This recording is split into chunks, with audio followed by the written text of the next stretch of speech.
Terima kasih teman-teman. Siang hari ini saya bersama Dirjen Pajak mempresentasikan mengenai pelaksanaan pembangunan Cortex System di Direktorat Jenderal Pajak. Seperti diketahui bahwa Bapak Presiden telah mengeluarkan Peraturan Presiden Nomor 40 Tahun 2018 untuk pembangunan Cortex agar Direktorat Jenderal Pajak mampu untuk terus meningkatkan kemampuan IT base dan data yang makin reliable. Ini sesuai dengan tantangan yang makin tinggi di mana jumlah wajib pajak kita meningkat dari 33 juta menjadi 70 juta dan jumlah dokumen yang harus diproses oleh sistem pajak kita juga meningkat, seperti e-faktur kita yang tadinya 350 juta dokumen sekarang meningkat menjadi 776 juta dokumen. Jadi pembangunan IT system dan database di perpajakan menjadi sangat penting. Semenjak 2018 kita sudah mulai mendesain perubahan dari sistem perpajakan ini dengan mengadopsi commercial off the shelf atau COTS system yang sudah digunakan oleh berbagai negara di dalam rangka untuk membangun sistem perpajakan yang baik.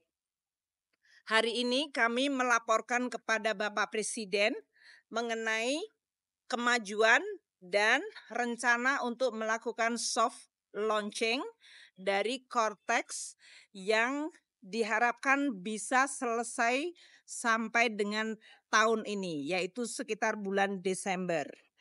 Pada dasarnya, Cortex akan meningkatkan otomatisasi dan digitalisasi seluruh layanan administrasi perpajakan, di mana wajib pajak bisa melakukan layanan mandiri dan pengisian SPT bersifat otomatis.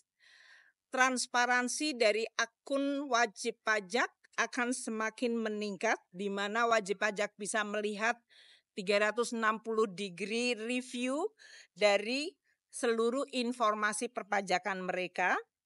Layanan menjadi lebih cepat, lebih akurat, real time, dan untuk pengawasan penegakan hukumnya juga bisa lebih akurat dan adil. Dalam hal ini, Direktorat Jenderal Pajak juga akan memiliki data yang lebih kredibel, jaringannya terintegrasi, dan bisa melakukan keputusan berdasarkan knowledge dan data. Ini akan menyebabkan compliance atau kepatuhan wajib pajak menjadi jauh lebih baik dan lebih mudah, dan diharapkan akan meningkatkan tax ratio bagi penerimaan pajak negara. Saat ini kami sudah melakukan berbagai macam uji coba dengan 21 modul proses bisnis yang berubah dengan skop klaster meliputi layanan dan pengumpulan data, data analitik, pengawasan dan penegakan hukum, serta sistem pendukungnya. Ini semuanya sedang dilakukan, namun ini tidak hanya membangun IT sistem dan database saja, namun juga mengubah organisasi dari Direktorat Jenderal Pajak, perbaikan kualitas SDM, juga melakukan edukasi kepada wajib pajak, dan mengubah berbagai regulasi serta SOP atau dari sisi bisnis model untuk bisa menciptakan kemudahan tersebut. Kami juga memperkecil jumlah aplikasinya sehingga bisa menyederhanakan proses. Dari rapat hari ini, Bapak Presiden berencana akan melakukan soft launching yang nanti akan ditetapkan waktunya pada saat Bapak Presiden telah memiliki kesempatan. Demikian yang bisa saya sampaikan.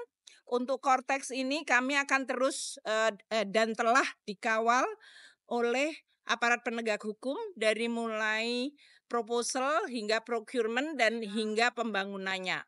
Dalam hal ini dari mulai Kejaksaan Agung, KPK turut mendampingi kita dan juga dari berbagai instansi seperti Bappenas dan juga LKPP dan BPKP, sehingga seluruh tata kelola dari pembangunan Korteks tetap bisa dijaga dengan baik.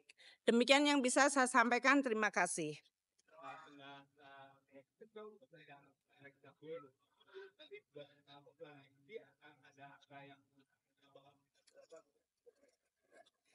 Ya, kita upayakan dengan perbaikan administrasi ini dan juga sistem bisa meningkatkan tax ratio hingga 1,5% dari GDP dari perbaikan sistem. Namun perbaikan regulasi dan policy juga akan bisa berkontribusi sangat banyak kepada kenaikan dari tax ratio kita. Seperti diketahui banyak regulasi-regulasi yang tentu berpotensi bisa meningkatkan penerimaan perpajakan kita. Gitu ya. Kalau dari Bang ini ada target dari naik berapa?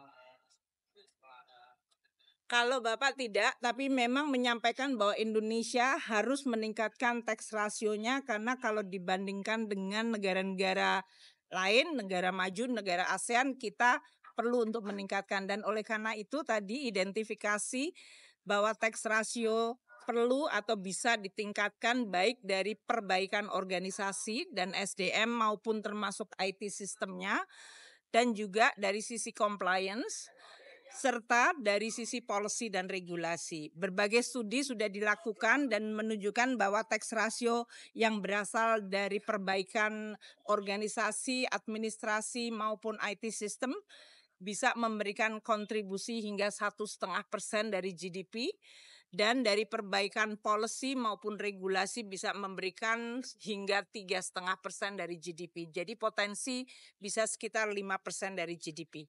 Demikian ya. Pemadaan.